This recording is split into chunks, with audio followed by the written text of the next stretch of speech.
Halo, Assalamualaikum warahmatullahi wabarakatuh. Perkenalkan, nama saya Kak Ika. Saya merupakan pengajar sejarah dan sosiologi cabang Padang.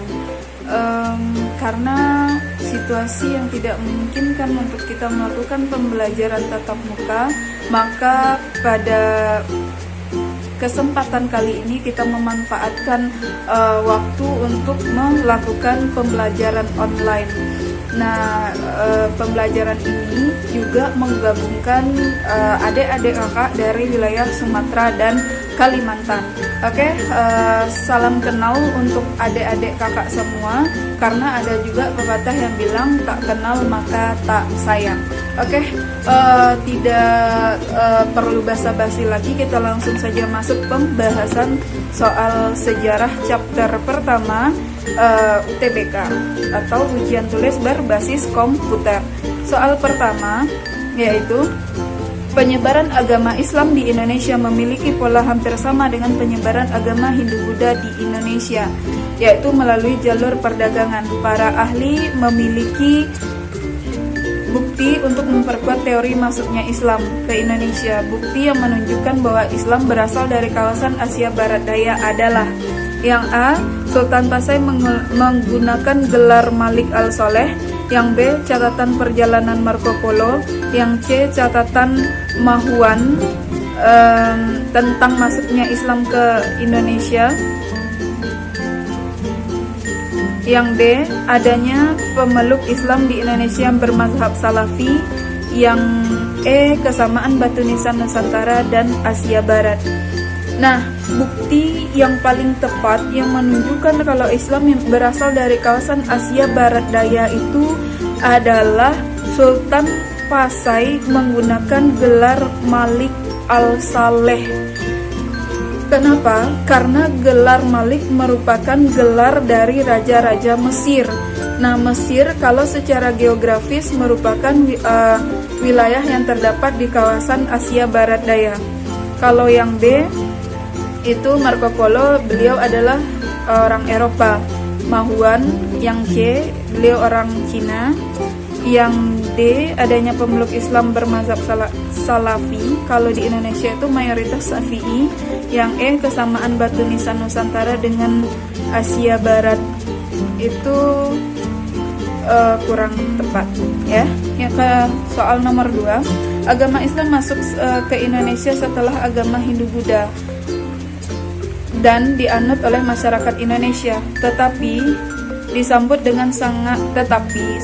kenyataannya kedatangan Islam disambut dengan sangat baik oleh masyarakat Indonesia. Di bawah ini faktor penyebab Islam diterima dengan sangat baik adalah: A, agama Islam mengajarkan tentang kebaikan.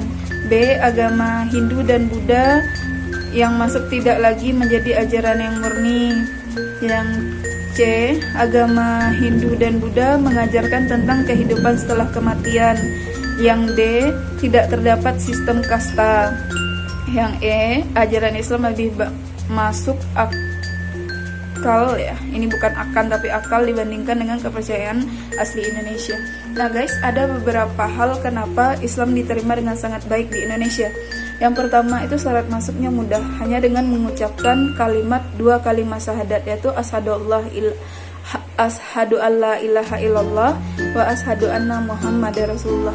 Yang kedua, ritualnya sederhana, kita hanya wajib melaksanakan sholat.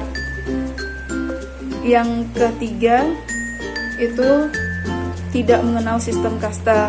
Yang keempat, mentoleransi tradisi sebelumnya. Nah, jadi berdasarkan penjelasan kakak tadi, jawaban yang paling tepat untuk jawaban soal nomor 2 adalah yang D, tidak terdapat sistem kasta dalam ajaran agama Islam. Karena sebelumnya masyarakat Indonesia itu hidup berdasarkan kasta-kasta karena mendapat pengaruh dari agama Hindu. Kalau Buddha, mereka tidak mengenal sistem kasta. Yang ketiga, bukti Islam telah masuk ke Indonesia adalah adanya upacara tabot kalau di Bengkulu penyebutannya, tabui untuk di Minang atau di Pariaman. Bukti ini memperkuat masuknya Islam ke Indonesia berdasarkan teori apa? A, teori Mekah, B, teori Gujarat, C, teori Persia, D, teori arus balik, atau E, teori Cina. Teori Mekah, buktinya itu Indonesia menganut mazhab Syafi'i atau mendukung pernyataan dari soal nomor 1 tadi. Yang B, Gujarat itu, teori Gujarat itu kalau apanya itu adanya, buktinya itu adanya makam Sultan Malik Al-Soleh.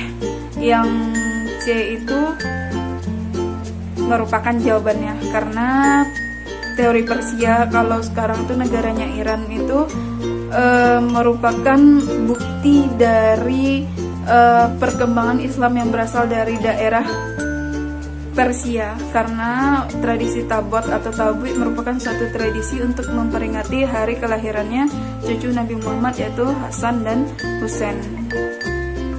4. Perhatikan gambar mata uang berikut. Mata uang seperti gambar di atas merupakan alat tukar atau alat pembayaran resmi yang digunakan oleh kerajaan. A. Perlak, B. Demak, C. Mataram, D. Aceh, atau E. Samudra Pasai. Ini kalau kita lihat coraknya adalah mata uang emas, dan ada juga di sini huruf Arab. Ini kita sebut dengan dirham. Ini merupakan alat pembayaran di kerajaan Samudra Pasai. Selanjutnya nomor 5, Sultan Iskandar Muda merupakan raja terbesar kerajaan Aceh Darussalam yang memerintah tahun 1907 sampai 1936. Pada masa pemerintahannya, kerajaan Aceh mampu menguasai Selat Malaka sehingga dapat mengendalikan perdagangan di Selat Malaka. Sultan Iskandar Muda wafat 1636. Pada masa pemerintahannya, kerajaan Aceh mengalami kejayaan ya, tapi dia digantikan oleh Iskandar Tani. Pada masa kekuasaannya, Aceh mengalami kemunduran. Dari deskripsi itu kita dapat menyimpulkan salah satu faktor kehancurannya kerajaan Aceh itu adalah A. Adanya konflik internal, B.